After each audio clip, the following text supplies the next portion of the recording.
Muito bem, viemos para aprender. Com a palavra, o pastor João Paulo Cruz. Nos coloquemos de pé para receber o mensageiro do Senhor, por gentileza.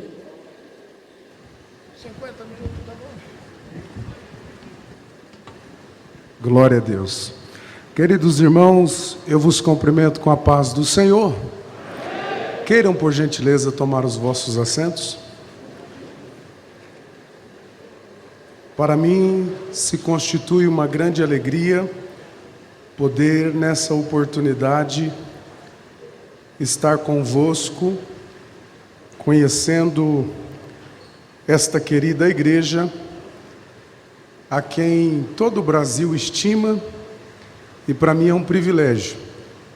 Faço a minha menção de gratidão a Deus pela vida do pastor, presidente desta igreja, pastor Euclides, que nos abre essa oportunidade de poder, nessa oportunidade, adorar a Deus juntamente com toda a igreja.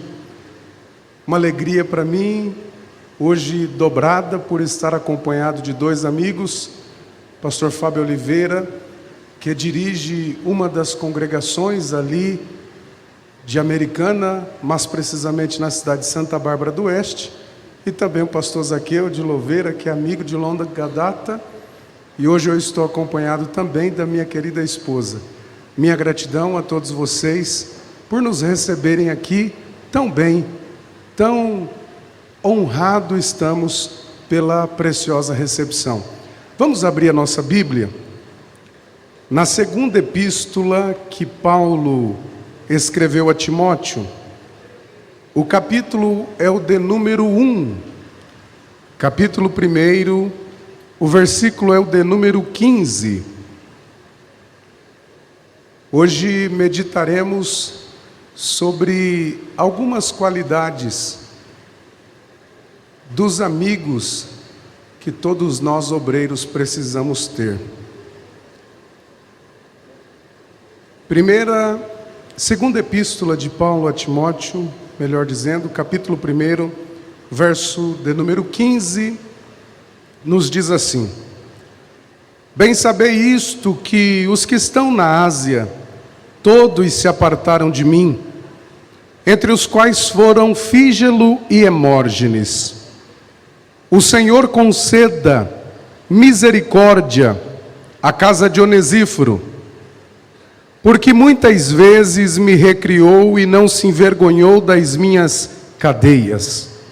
Antes, vindo ele a Roma, com muito cuidado, me procurou e me achou. O Senhor lhe conceda que naquele dia ache misericórdia diante do Senhor. E o quanto me ajudou em Éfeso, melhor sabes tu.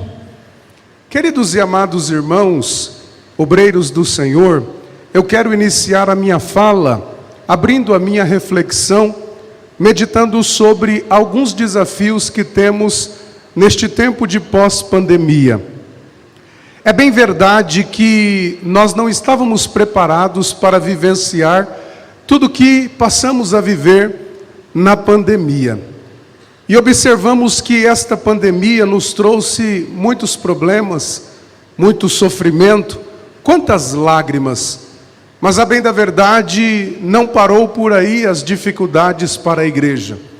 Parece que a pandemia também trouxe um grande desafio para nós. Como está a mente das pessoas? Como está a vida emocional das pessoas? Haja visto que muitas pessoas acabaram por desenvolver uma enfermidade nas emoções, uma enfermidade na alma. É bem verdade que nem todos conseguiram passar tranquilamente por este percurso. E observando tudo isso, nós passamos então a conviver com pessoas chegando com notícias de depressões, de crise de ansiedade, de síndromes do pânico. E esses assuntos não eram tão abordados frequentemente no nosso meio, mas então já é uma realidade no meio de todos nós. E a pergunta que nos vem: como vencer os desafios desse tempo presente? A psicologia nos diz que a depressão nada mais é do que uma exaustão mental ou física, provocada por diversos fatores, internos e externos. No que diz respeito a interno, o organismo, os fatores endógenos, aquilo que é do interior, como as células do cérebro, as questões hormônicas, glândulas hormônicas e a química geral de todo o nosso corpo, além de fatores externos, que diz respeito à depressão, chamada de depressão reativa, que é justamente essa que nós estamos enfrentando, que são as depressões que vêm pela reação de algum problema que a pessoa venha enfrentar, uma perda, uma injustiça, um abandono psicológico, as indecisões, os estresses e a pressão da vida. Então é importante que cada um de nós venhamos a refletir sobre a responsabilidade que temos de administrar as nossas emoções. Você precisa entender que o teu corpo adoece. A cada dia nós vamos descobrindo algumas coisas e temos que desenvolver muitos cuidados para a saúde do nosso corpo. Mas da mesma maneira que o teu corpo adoece, a tua alma também pode adoecer. E é por isso que todos nós devemos tomar cuidado com a nossa alma, porque a Bíblia está repleta de ensinamentos para o cuidado que devemos ter com a nossa alma. Recordo-me de quando o salmista escreveu no Salmo de número 42, o versículo de número 5, ele expressou dizendo: por que estás abatida, ó minha alma? E por que te perturbas dentro de mim? Espera em Deus, pois ainda o louvarei pela salvação da tua face. Parece que eu vejo o salmista desenvolvendo uma reflexão consigo mesmo, conversando com a sua própria alma e perguntando: por que tu estás abatida, ó minha alma? Espera em Deus, ainda haverá louvor, ainda haverá gratidão, ainda haverá cuidado do Senhor para ti. Espera em Deus. Nós precisamos administrar as nossas emoções para que venhamos desfrutar do cuidado de Deus. É preciso entendermos a importância de estarmos alegres. Neemias 8:10 nos expressa: disse-lhe mais, ide comei gorduras, bebei doçuras, enviais porções aos que nada têm preparado para si, porque este é o dia consagrado ao Senhor, e portanto não vos entristeçais, porque a alegria do Senhor é a nossa força. Você precisa entender a necessidade de estar alegre, e a nossa alegria não vem baseada nas condições e naquilo que nós tenhamos na nossa vida, porque a alegria do crente vem do Senhor. A gente passa luta, a gente passa prova, a gente até enfrenta dificuldade, mas não pode perder a alegria do Senhor, porque a alegria do Senhor te move, te dá força, e você tem capacidade de continuar pela capacidade que vem de Deus. Alegra o teu coração, alegra a tua alma, porque ninguém te vence alegre, ninguém te vence quando você está com alegria na tua alma. E a pergunta que não quer calar: se a alegria do Senhor é a nossa força, se estando alegre nada poderá nos vencer, porque existem tantas pessoas meio que quase caídas no meio das igrejas, porque muitas pessoas estão baseando a sua alegria nas condições e naquilo que tem, mas nós não podemos perder a capacidade de continuar crendo em Deus, mesmo diante das adversidades. Quando eu falo de administrar os pensamentos e as emoções, você precisa tomar cuidado com a tua mente e não perder a tua fé. Guarde a tua alegria e guarde a tua fé. É preciso entender que nós não podemos permitir que as lutas que estivermos enfrentando hoje venha ofuscar o brilho das vitórias que Deus já nos deu ontem. O Deus que deu vitória ontem é o Deus que continuará dando vitória hoje, e é o Deus que continuará dando vitória amanhã. Deus não te guardou, Deus não te cuidou até hoje para te deixar agora. Ele vai continuar cuidando, porque Ele tem compromisso com você. É por isso que o salmista no Salmo 103 expressou dizendo: bendize, ó minha alma, ao Senhor, e tudo que há em mim, Bendiga o seu santo nome. Bendize, ó minha alma, ao Senhor, e não te esqueças, e não te esqueças, e não te esqueças de nenhum dos teus benefícios. Olhe para os teus desafios de hoje e se lembre do que Deus já fez ontem. Tem cuidado de Deus para a tua vida. Alegre o teu coração, porque Deus vai continuar cuidando de você. Administre as suas decepções, administre os seus sofrimentos. Uma decepção mal administrada pode desencadear um problema sério para a sua vida. A psicologia até defende que Judas é resultado de uma decepção mal administrada. Quem não administra a sua decepção pode até continuar e acabar traindo. Vai fazendo certo hoje, cuidando das tuas emoções hoje, para que você nunca perca a posição que Deus constituiu sobre a sua vida. É por isso que Provérbios 4:23 nos admoestou dizendo: sobre tudo que se deve guardar, guarda o teu coração, porque dele procedem todas as fontes da vida. Administre o que está dentro de você. Olhe para a Bíblia Sagrada, olhe para a tua vida, e quando encontrar alguma coisa que Deus não quer que esteja aí, diga para si mesmo: eu sou servo de Deus, eu continuarei no caminho de Deus, e este mal vai sair.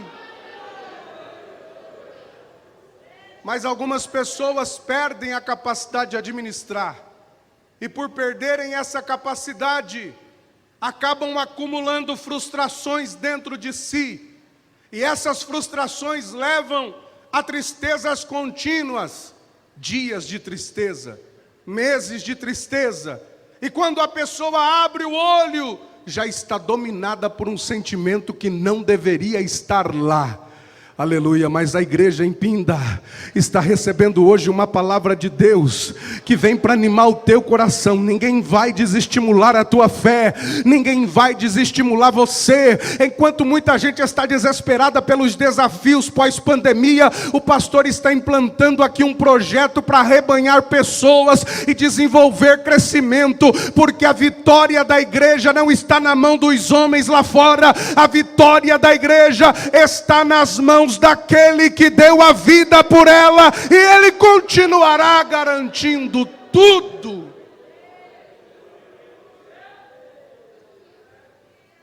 Estamos diante de um texto que vai nos falar muito sobre alguém que teve a capacidade de administrar as suas próprias emoções, porque a nossa vida é um campo de oscilações, ora acima, ora abaixo, ora bem, ora mal.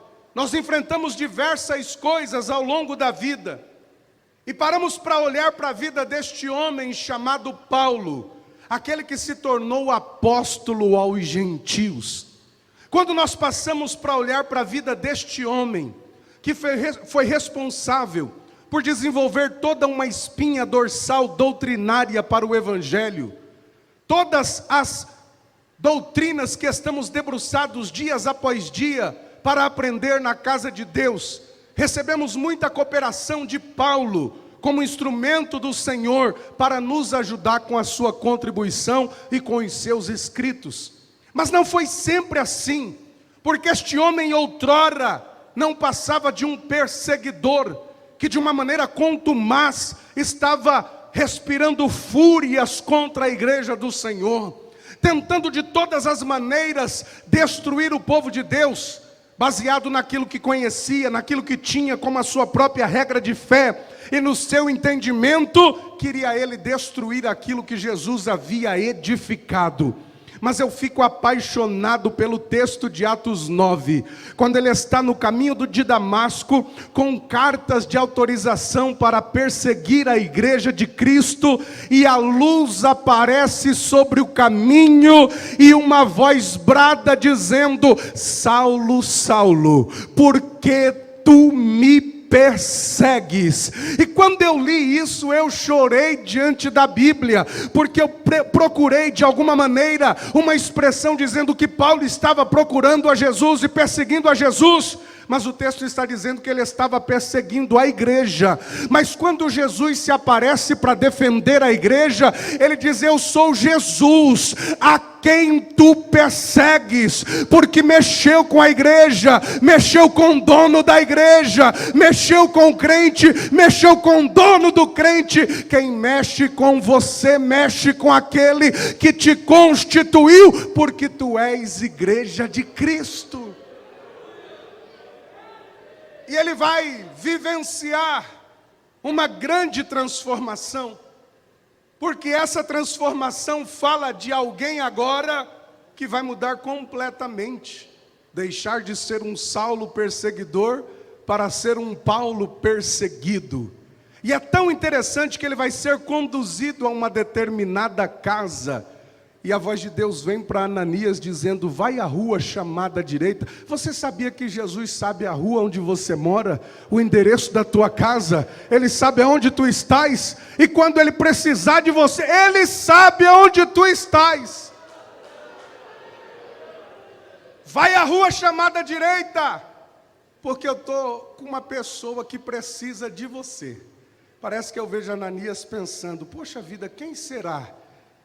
É o Saulo, é que agora ele é Paulo. E o texto sagrado diz assim, Ananias dizendo: Senhor, mas eu me lembro de quantos males este homem tem feito aos teus santos. Mas a voz de Deus bradou dizendo: vai, porque para mim ele é um vaso escolhido. O que seria de Paulo se ele dependesse da escolha de Ananias? Talvez ele não estaria sendo citado aqui hoje, mas Jesus vê como o homem, Jesus não vê como o homem vê, ele enxerga diferente. Graças a Deus que tu és resultado da escolha de Deus, você é resultado daquilo que Deus te escolheu, e eu quero deliberar uma palavra que vem sobre a minha vida, e Deus me dá autoridade para verbalizar sobre a tua vida. Deus vai escolher alguém dentro da tua casa. Talvez exista alguém lá no meio da tua família que alguém não valoriza, que alguém não dá nada por ele ou por ela, mas até Jesus chegar, porque quando ele chegar, vai passar a ser vaso escolhido, vai passar a ser vaso escolhido. Quantos acreditam e podem glorificar a Deus, porque Deus escolhe alguém no meio da tua família. Este Paulo, ele agora, após a sua transformação, ele quer muito vivenciar uma história diferente. E ele vai até a igreja de Jerusalém. Mas a Bíblia vai nos fazer entender que os irmãos de Jerusalém ficaram com medo e não quiseram recebê-lo. E ele vai passar a vivenciar uma rejeição. Ele está sendo rejeitado e vai ter que ir para o deserto. Mas ele não desiste de Jesus porque está sendo rejeitado. A gente está vivendo um tempo de tanta gente melindrosa no meio da igreja. Você não viu, a pessoa não deu a paz do Senhor, está dizendo que não vai vir mais para o culto. Porque está deixando de Jesus por tudo. O Paulo está sendo rejeitado, mas ele não abre mão da fé. Eles não me aceitarão hoje, mas poderão me aceitar amanhã. Eu vou para o deserto e vou passar pelo tempo do preparo, porque Deus chamou você, mas tu não estás pronto ainda. Antes de Deus usar você, Ele vai preparar você. E a escola de Deus é o deserto. É no deserto que Ele te ensina, é no deserto que Ele trabalha em você, é no deserto que Ele tira as vaidades, que Ele tira tudo que não presta, mas vai chegar aonde Ele deseja, no tempo de Deus e na hora de Deus para a sua vida. A gente vem pela Dutra e tem uma visão tão linda de tantas cidades, e você vê aqueles prédios, aqueles empreendimentos imobiliários gigantescos. Já percebeu que quando você passa em um determinado lugar, que uma construtora preparou o terreno, fez aquele cercado, colocou a foto ilustrativa e anunciou: aqui vai ser um grande empreendimento imobiliário. Eles levam em torno de 2 anos para colocar aquilo de pé. E enquanto não está pronto, a gente passa, a gente observa, mas a gente não dá a mínima, porque não é realidade. E a gente tem dificuldade de acreditar naquilo que só é uma promessa. Mas será que vai sair do papel? Mas será que vai ficar assim mesmo? Eu prefiro esperar. E o tempo vai passando, eles gastam tanto tempo na estrutura e ninguém está vendo nada. Eles estão trabalhando de noite e ninguém está vendo nada. Eles estão trabalhando de noite e ninguém está observando nada. Mas de repente é levantado, de repente o acabamento chega e agora alguém passa e olha. Que prédio maravilhoso, eu gostaria de ter um apartamento aí dentro. Mas por que não comprou antes? Porque era apenas uma promessa. Enquanto você é uma promessa, alguém não vai conseguir valorizar você, não vai conseguir enxergar em você. É por isso que às vezes você se sente invisível no meio de todos. Mas não é tempo de abandono, é o tempo do preparo de Deus na tua vida. É Deus na tua estrutura, é Deus na tua estrutura, é Deus na tua estrutura. Mas quando chega a hora de Deus, Ele te levanta como prometeu, Ele te levanta como disse, Ele te levanta como falou. Deus está me dizendo, eu estou preparando pessoas para vivenciar uma história nova. Eu estou preparando pessoas para desfrutar de um tempo novo. Prepare o teu coração, há algo de Deus chegando para a tua vida. Prepare o teu coração, Deus vai se lembrar de você. Prepare o teu coração, Deus vai incomodar o anjo da igreja ao teu respeito. Prepare o teu coração, o tempo chegará para a tua vida. Longos anos de deserto, mas ele não desistiu. E alguém me perguntou, pastor, qual é o segredo do êxito? E eu disse, se alguém soubesse, as pessoas venderiam e venderiam caro. Mas eu sei qual é a marca de todos aqueles que conseguiram êxito. Qual é? Eu disse, a incapacidade. Incapacidade, sim, a incapacidade de desistir. Tudo está dizendo o contrário, mas eu vou continuar porque Deus me dirigiu a este caminho. Se o Senhor te dirigiu, seja incapaz de desistir, seja incapaz de recuar, seja incapaz de abandonar. Mas Deus fez algo na vida de A. O que Deus tem na vida de A pode não ter na vida do B.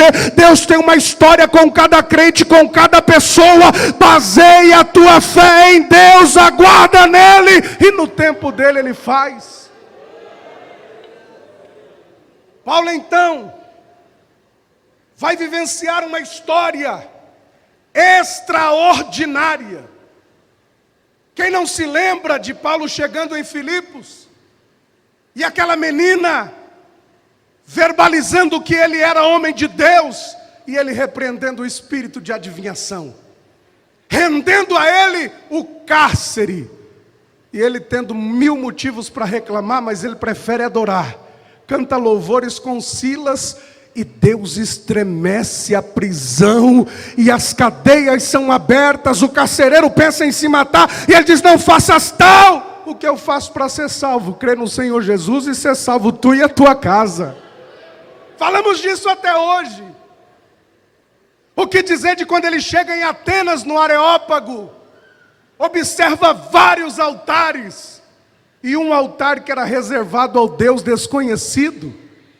E quando ele vê, ele começa a recitar as suas palavras, dizendo aos atenienses, o Deus que vocês até cultuam sem saber quem é o Deus que eu vos anuncio. Conseguiu uma ocasião para pregar o Evangelho. O que dizer de Éfeso? Um dos grandes avivamentos bíblicos aconteceu aqui. Este homem planta uma igreja que vai render muitos frutos. E enquanto ele está caminhando, a prisão está se abrindo. Enquanto ele está caminhando, sendo ovacionado pelas multidões, este homem está sendo admirado, seguido, e não lhe falta amigos. Porque quem não quer estar perto de alguém que tem notoriedade? Quem não quer estar perto de alguém que tem reconhecimento? Eu nunca vi ninguém brigando para tirar foto com quem está sentado numa calçada à beira da rua. Mas quando chega alguém com notoriedade, todo mundo quer dar atenção. Por quê? Porque é alguém que tem o reconhecimento. E este Paulo saiu da rejeição ao reconhecimento. Só que agora, a história bíblica vai nos fazer entender que a igreja passa por um período terrível de perseguição. Nero está enfurecido com o crescimento da igreja. Roma está decidida a extirpar os cristãos da face da terra. A história diz que não haviam cruzes suficiente para abrigar todos aqueles que estavam sentenciados. É daí que surge a ideia de iluminar a cidade com corpos. Ele havia produzido um incêndio que ele mesmo criou, que destruiu quase toda a capital do império. E as partes que restou era de bairros cristãos e judeus. Com isso, ele ganha o apoio de todo o povo. A ordem é: matem os crentes, matem os cristãos. E todo aquele projeto gigantesco que Paulo plantou passa agora a sofrer muitas ameaças. Quando Paulo escreve a sua primeira carta a Timóteo, ele está em uma prisão domiciliar, gozando ainda de alguns privilégios, e então tendo a capacidade de escrever com mais tranquilidade alguns conselhos. Mas na segunda carta, a perseguição se intensifica, e agora este Paulo está preocupado com o futuro da igreja que ele sofreu para plantar naquelas localidades. É por isso que ele começa a sua segunda carta, o verso 5, ele diz: Ei Timóteo, traz à memória a fé não fingida que habita em ti, a qual habitou primeiro na tua avó Lóide, na tua mãe Eunice, e eu estou certo de que também habita em ti. Paulo está dizendo: é tempo de trazer à memória a fé que existe dentro de você. A perseguição está se levantando, o tempo é difícil, mas você foi criado em uma base, você está firmado nos ensinamentos da sua mãe e da sua avó. Traz à memória a fé que não é fingida, ela é verdadeira, ela está embasada. E é por isso que no versículo de número 6 ele diz: por este motivo te lembro, despertes o dom de Deus que existe em ti, que foi imposto pela imposição das minhas mãos. Desperte o dom, porque no tempo da crise, da dificuldade, é a hora de despertar o dom de Deus que existe em nós, o dom de Deus que está em nós, o dom de Deus que o Senhor colocou nas nossas vidas. Se o tempo é de crise, desperte o dom que está dentro de você. Se o tempo é de dificuldade, desperte o dom que está dentro de você. No versículo 7 ele diz: porque Deus não te deu um espírito de temor, mas Ele te deu um espírito de fortaleza. Ainda que estejamos sendo atacados por todas as áreas, a igreja tem a marca da vitória. Foi Jesus quem disse: eu edificarei a minha igreja, e as portas do inferno não vão prevalecer contra ela. Ela tem a marca da vitória. Quem aqui acredita, levante a sua mão e glorifique ao Senhor, porque ela tem a marca da vitória.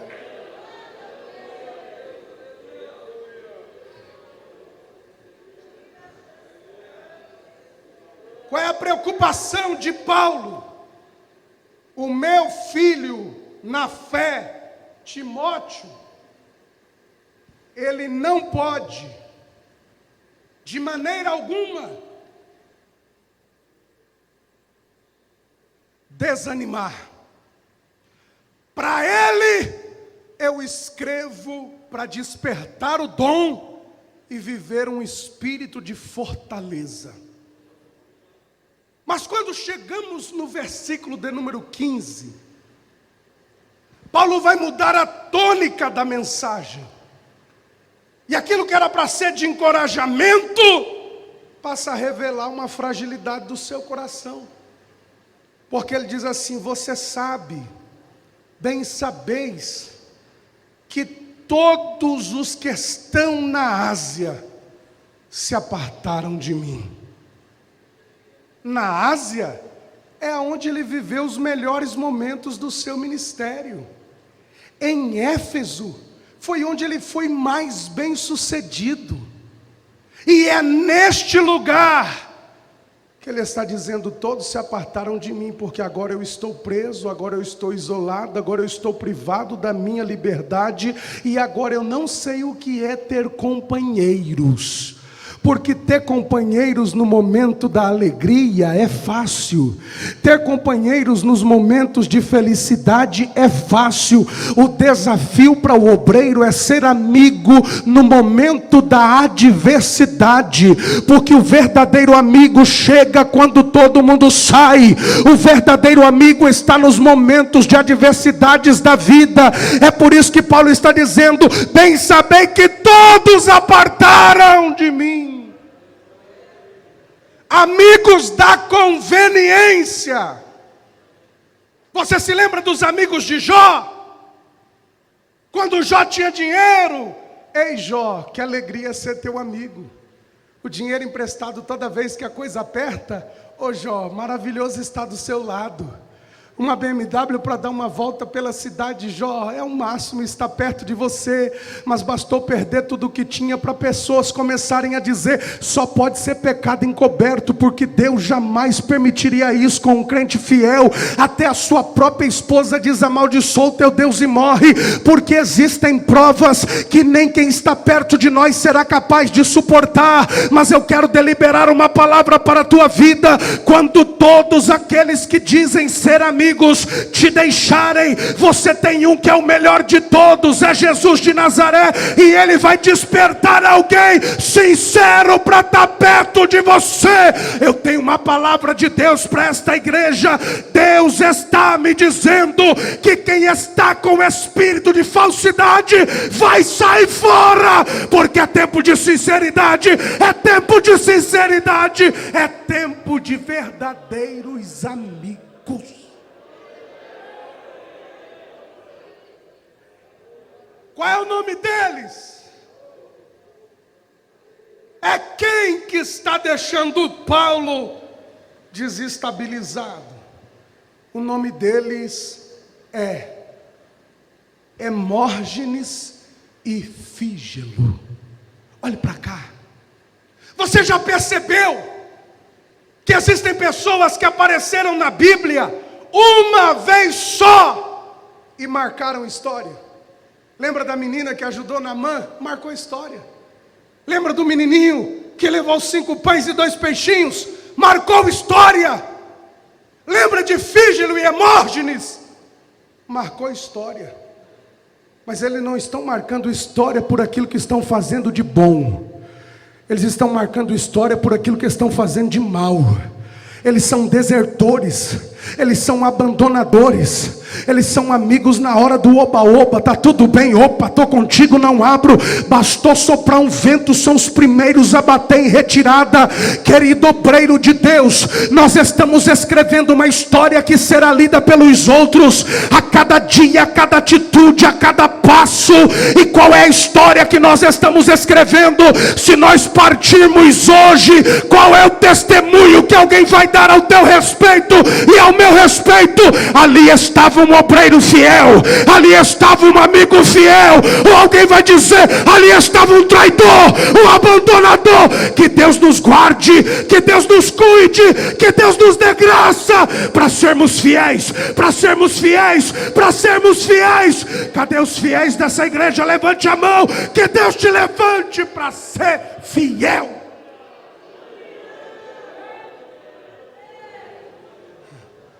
Lembra da mulher do segundo livro dos Reis, capítulo 4:4? Aquela viúva chega e diz para Eliseu: o senhor sabe que o meu marido morreu, mas tu sabes que ele temia ao Senhor. Ele não deixou muita coisa, não deixou nada, mas deixou legado. Porque herança você deixa para alguém gastar, legado não se gasta, legado aplica-se dentro de nós. Ninguém apaga uma história. Construamos um legado para que no dia da nossa morte a nossa própria família possa dizer: aqui vai um homem de Deus, aqui vai uma mulher de Deus, aqui vai alguém que temia ao Senhor.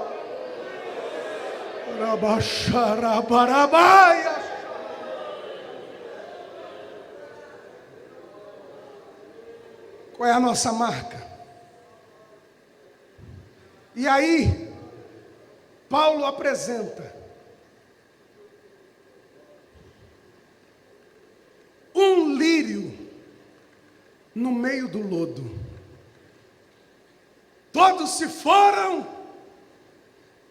Aí de repente ele diz assim: que o Senhor conceda misericórdia à casa de Onesíforo. O nome Onesíforo significa proveitoso, portador de préstimos, aquele que traz alegria. O Senhor conceda misericórdia porque Ele não se envergonhou das minhas prisões. E quando chegou, me recreou. Chorabacandurabachai. O Onesíforo não é pregador, irmão. Eu me lembro que alguns anos atrás eu cheguei para o meu pastor para apresentar um obreiro que vinha de outro estado, de uma outra convenção. E ele pregava bem, se portava muito bem. E eu cheguei para o pastor e disse assim: querido pastor, nós precisamos receber o obreiro fulano de tal, porque ele é uma pessoa muito honrada, um homem distinto, se porta bem no púlpito. E o pastor disse assim: eu só queria te fazer uma pergunta, ele é fiel? Eu por alguns segundos tive que dar uma avaliada em tudo para poder responder. Porque o meu pastor diz: não adianta pregar bem, se portar bem, ter carinha de bonito, se não tiver fidelidade. Lá da Ásia todo mundo abandonou. Aí Deus vai levantar o Onesíforo lá de Éfeso, lá de longe, vai viajar quilômetros e quilômetros. E alguém pode ter dito: Onesíforo, se alguém te descobrir, tu vai morrer. Vai ter que perguntar, sem se identificar, até encontrar a prisão de Paulo. Mas ele está decidido: eu só conheço a Jesus porque ele me apresentou. Eu só estou aqui porque ele me constituiu. Deus usou ele para me abençoar. Eu vou até ele, eu vou dar um abraço nele, eu vou agradecer ele. No dia da tua adversidade, Deus vai levantar alguém para te ajudar. Deus vai levantar alguém com gratidão. A gratidão é a memória do coração. E se você tem um coração grato, é porque o teu coração não é esquecido. Viajou. E quando chega, ele vai apresentar algumas qualidades que nós precisamos observar naqueles que estão ao nosso lado. Por que eu estou terminando com isso? Se você não quer terminar com o seu coração ferido, se você não quer terminar decepcionado, se você não quer terminar chateado, é melhor você começar a observar quem está do seu lado. O Onesíforo tem a qualidade de um homem leal. Porque Paulo escreveu no versículo de número 18: o quanto me ajudou em Éfeso, melhor sabes tu. Ele foi fiel lá em Éfeso no tempo bom, mas apareceu em Roma no tempo da adversidade. Ele tem lealdade. Qual a segunda característica dele? Ele é corajoso. Irmãos, a gente viaja hoje numa distância longe, por muitas coisas: descanso, paisagem, férias. Mas viajar para ver um amigo, chegou. Agora imagine ele em Roma sem poder se identificar. Eu queria saber onde fica a prisão daquele homem por nome de Paulo. Alguém pode me ajudar? E ele vai com uma conversa aqui, que encontra uma conversa lá, que encontra uma outra conversa. Ele está arriscando a própria vida, mas ele tem coragem, porque ele sabe que todos desapareceram, mas o amigo que é leal também é corajoso. Por essa amizade eu vou correr risco, eu vou até o fim, porque ele é o meu pastor, ele é o homem de Deus, eu vou até o fim com ele. E ele tem uma terceira característica.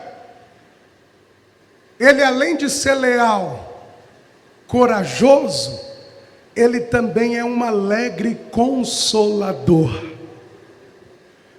O verso 16 diz assim: o Senhor conceda misericórdia à casa de Onesíforo, porque muitas vezes ele me recriou, me deu ânimo. O termo aqui no grego é refrescou-me. Colocou uma brisa como essa que está vindo desse climatizador. Ele me alegrou. Paulo está dizendo: eu estava triste na prisão, quando de repente eu sou surpreendido com alguém que vai entrando, talvez com um sorriso no rosto, com alegria na alma, me dá um abraço forte. E aqui alguns estudiosos chegam a dizer que este refresco é causar alegrias ao ponto de dar gargalhadas. Crente não conta piada, mas o Onesíforo talvez contava histórias alegres para Paulo. E o Paulo está preso, mas está alegre, está preso, mas está sorrindo, porque Deus enviou alguém que tem alegria para estar do lado, que tem alegria para estar perto, que tem alegria para ficar perto de nós. A gente que é pastor, irmão, a gente já fica com a cara tão difícil, né? O pessoal fica até com medo com a nossa cara. Então a gente não pode escolher só gente com cara feia para estar do nosso lado, não, senão o negócio fica meio pesado. De vez em quando tem que ter alguém alegre. Ele dá umas risadas e a gente dá uma cagalhada do lado, porque ele é um Onesíforo de Deus. Talvez não sabe nem pregar, não sabe ensinar, mas ele é fiel, é alegre, é leal, tem que estar perto de nós.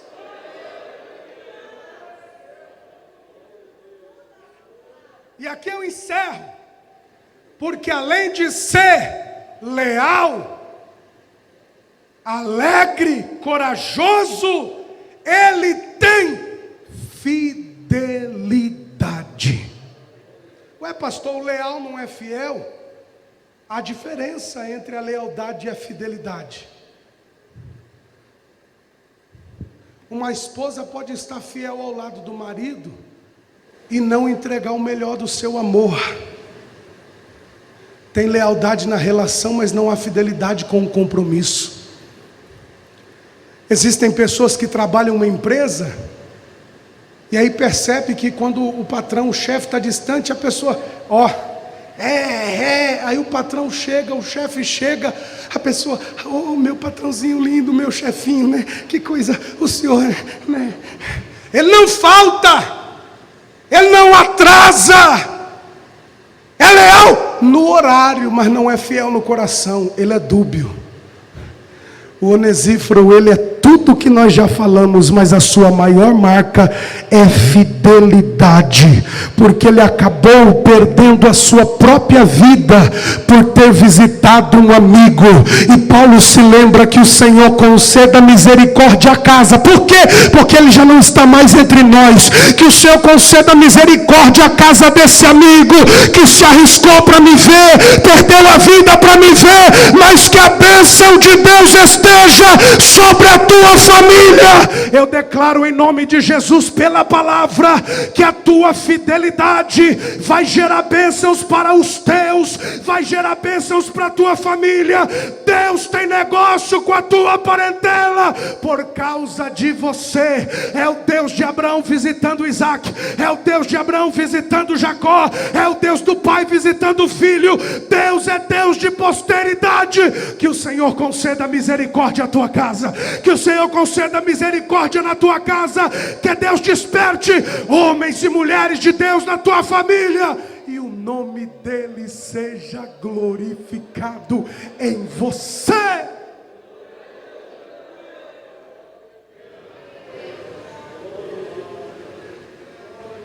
E aqui eu encerro dizendo a você que Deus vai despertar um amigo verdadeiro para estar perto de você.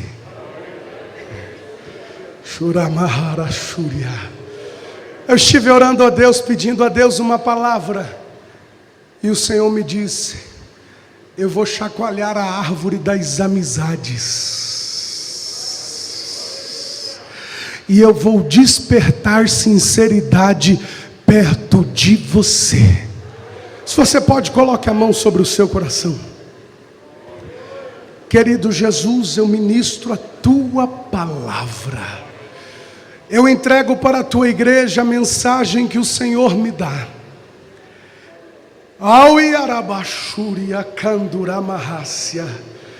Que na vida dos teus filhos haja uma manifestação da tua graça, e que o teu nome seja para sempre glorificado.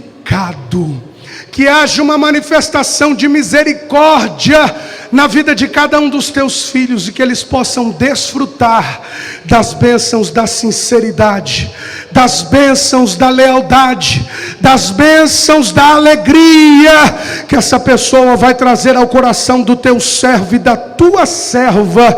Eu entrego, Senhor, esta mensagem, e que o Senhor visite o coração da tua igreja, no nome de Jesus. Amém.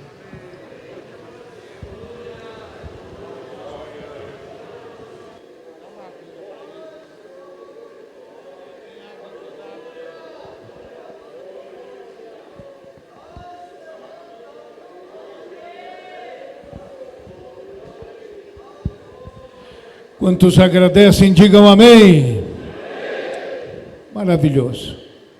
Foi uma noite maravilhosa para todos nós. Que Deus abençoe pastor João Paulo, pastor Fábio.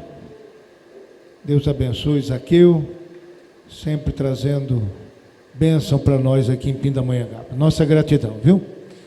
Você vai fazer a oração final. O Zaqueu não traz só pregador, ele prega também, viu, irmão? Prega muito. Muito bem. Queira ficar de pé aqui. Vocês sabem por que a gente chama ele de Zaqueu ou não? Esse não é o nome dele. É conhecido como Zaqueu. Vamos ficar de pé, por gentileza, agradecer ao Senhor nosso Deus. A lista de presença está na mão do dirigente ou de algum representante dele.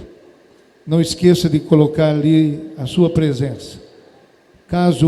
Se acaso o dirigente não veio, você pode procurar a recepção, pastor Dreyfus.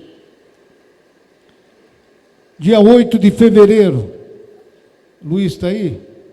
Aniversário de Luiz lá em Rodeio, único aniversariante de fevereiro. Vamos cumprimentar o nosso irmão, façam assim, digam amém. Parabéns. Agradeço também às irmãs do Ministério Infantil, que não somente participaram da reunião, mas estiveram conosco aqui nesse momento final. a irmã Fernanda. Essas reuniões acontecerão sempre simultaneamente com a nossa. Então os dirigentes podem comunicar isso, elas fazem lá e depois vêm para cá. Nossa gratidão a todos. Sexta-feira, vigília. Está lá o pregador da vigília. Como é o nome do pregador? Moisés. Melhor do que Moisés é difícil. Olha. E no dia 18, pastor Mateus estará conosco, aquele escritor. João Paulo também é escritor, né? Está produzindo seu primeiro livro. Muito bem. Assim que tiver, a gente quer conhecer. E no dia 19, a irmã Nádia Michele. Muito bem, serão dias abençoados e convidamos a todos os irmãos a compartilhar. A Escola de Educação Teológica, ETAD, prossegue. As salas de aula estão em Moreira César, Cidade Jardim e Campo Alegre. 3 endereços. E as congregações que estão ali ao redor podem procurar os nossos irmãos para assistirem às aulas. São os avisos que deveríamos dar. Esqueci de alguma coisa? Muito bem. Vamos orar ao Senhor nosso Deus, que nos reuniu aqui essa noite para a glória do seu nome. Porventura, tem alguém precisando receber uma palavra de oração? Não está bem de saúde? Quer vir aqui à frente? Aqui, olha quantos obreiros estão para impor as mãos sobre você. Tem alguém? Quer vir aqui à frente? Nós vamos dar esse momento para orar pelo prezado irmão. Muito bem. Pedi ao pastor Jair Alves para orar especificamente por eles. Outros obreiros podem ajudar. Tem mais alguém? Vamos adorar o Senhor, nosso Deus e nosso Pai, que nos reuniu aqui essa noite. Pedimos a tua bênção sobre teus filhos, sobre os teus servos, sobre cada família que esteve aqui presente e representada. Sobre o pastor João Paulo. Sim, meu Deus, abençoe junto de sua esposa, sua família, seu ministério, seu trabalho, que ele possa, Senhor, Deus querido, colher frutos maravilhosos do serviço que lhe presta. Nosso Pai, abençoa o pastor Fábio igualmente, da sua família, cuida da congregação onde dirige. Nosso Deus, ao pastor Zaqueu, pedimos a tua bênção sobre ele e sua casa. Nosso Pai, assim sobre toda a tua igreja, sobre Pindamonhangaba, sobre esta nação, ó Pai. Oramos, Senhor, e agradecemos o teu santo cuidado, em nome de Jesus. A graça de nosso Senhor Jesus, o amor de Deus e a comunhão do Espírito Santo seja com todos, hoje e para sempre. Todos digamos amém. Acene para o seu irmão. Deus abençoe. Na saída, algumas gravatas estão sendo oferecidas e você está ajudando o pastor João Paulo. Deus abençoe.